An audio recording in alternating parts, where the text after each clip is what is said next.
J.P. Moreland mentions several suggestions for the church that could change and revolutionize how the church works and how effective that it is in our society. And I really thought the points that he made were very well stated and made a lot of sense. The idea of the senior pastors, I had never thought of that before, but I have noticed a lot of the critiques that Moreland makes in regards to the senior pastor position. There does seem to be sometimes the problem of an ego trip. Also, it does seem to create sometimes in the church a sense of passivity by the congregants. People tend to think rather than being involved in study and in learning the scriptures, they tend to lean on the pastor, I think, sometimes too much for those things. And you know, the idea is that we are helping people, that we are creating Christian workers that can take the message of the gospel somewhere else, someplace else. Not necessarily bring the world to us, but we take the gospel to the world. And sometimes it's a little bit backwards in our churches, I think. People, rather than taking the gospel and being evangelistic and having the answers and knowing the scriptures for themselves, and being intellectual and knowing how to articulate those thoughts and ideas, I think if we're not instilling that in people, then maybe we're not doing our job. And maybe there is maybe some problems with the structure of our church, and we tend to do things over and over out of just tradition, and it makes you question, why you do what you do. Is there a better way? And I loved his ideas. I love the idea of a group of elders, a plurality of pastors working together. And, it is true that a lot of the sermons that are preached in the average church tend to be just these sort of inspirational type devotional sort of sermons. I would agree that probably, the average pastor probably does not put the study time into his sermons that we should and maybe could. And the suggestions that he made about a plurality of pastors, and while one is preaching a series of lessons, then you've got these other ministers over here preparing their own series of lessons, and you've just got this constant flow of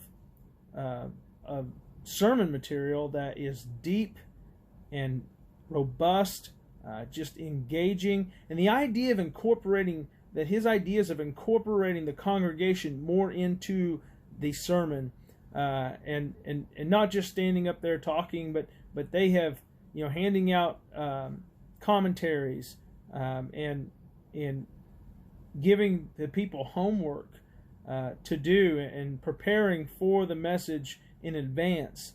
I think that's great. And, people taking the sermon more serious. I mean, we need that. We want that. That's the point.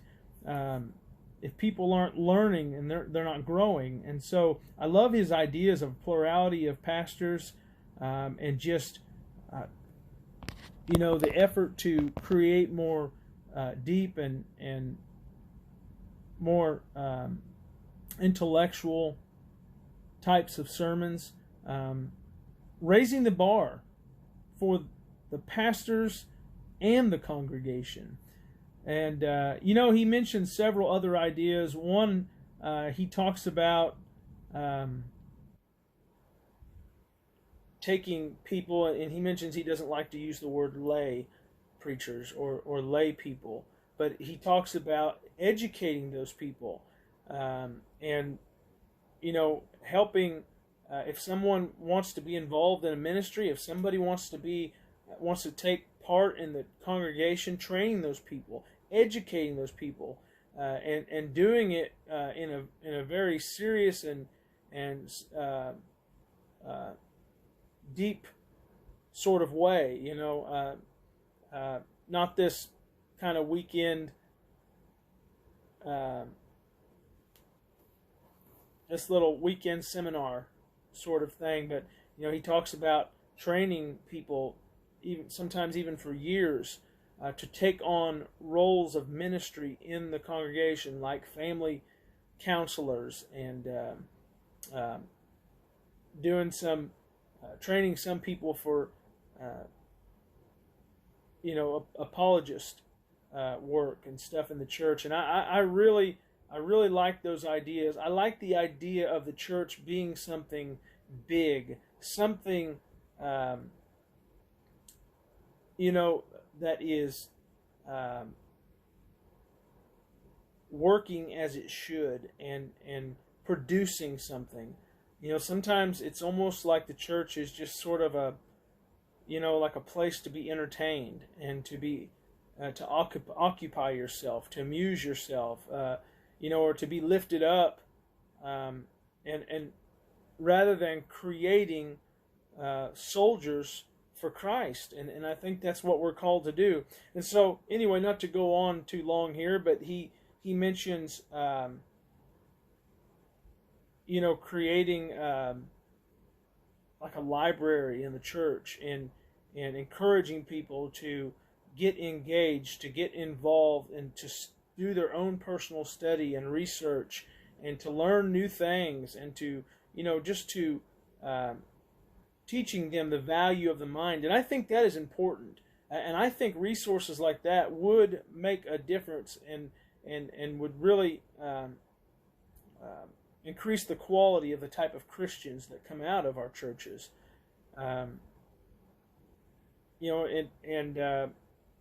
One of the things he talks about also is I really appreciated was raising up leaders out of our own congregations. If you've got a young man in your church that is interested in the ministry, and this has always been a question of my own, is why not support that minister? If you have a young man that wants to go to seminary, why not? Why shouldn't the church support that young man? Maybe you can't pay for his college, but maybe you can help and pay for a portion of it. Support him while he is studying and going to school, and maybe he'll come back and return to the church, and we can incorporate him. Maybe that's where those group of elders come from that he talks about in chapter 10. And he mentions a lot of good ideas. There are some pros and some cons, I think. The pros, obviously, if we're doing the things that Moreland suggests, obviously you're going to create a better quality of Christian.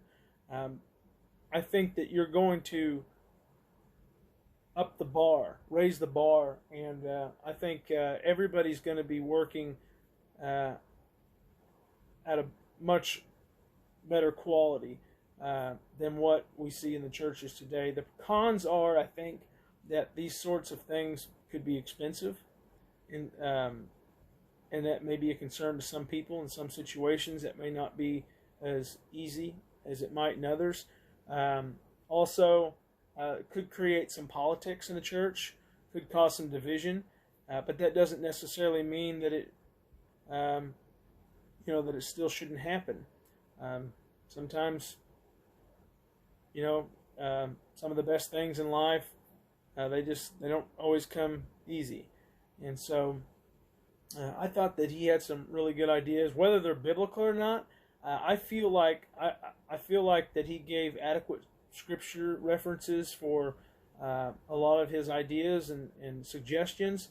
I think the idea about removing senior pastors indefinitely. My only concern with that is that I feel like someone would have to be, even if you have a plurality of pastors, someone has got to be the elder, or of the elders, or someone seems like needs to be kind of at the top.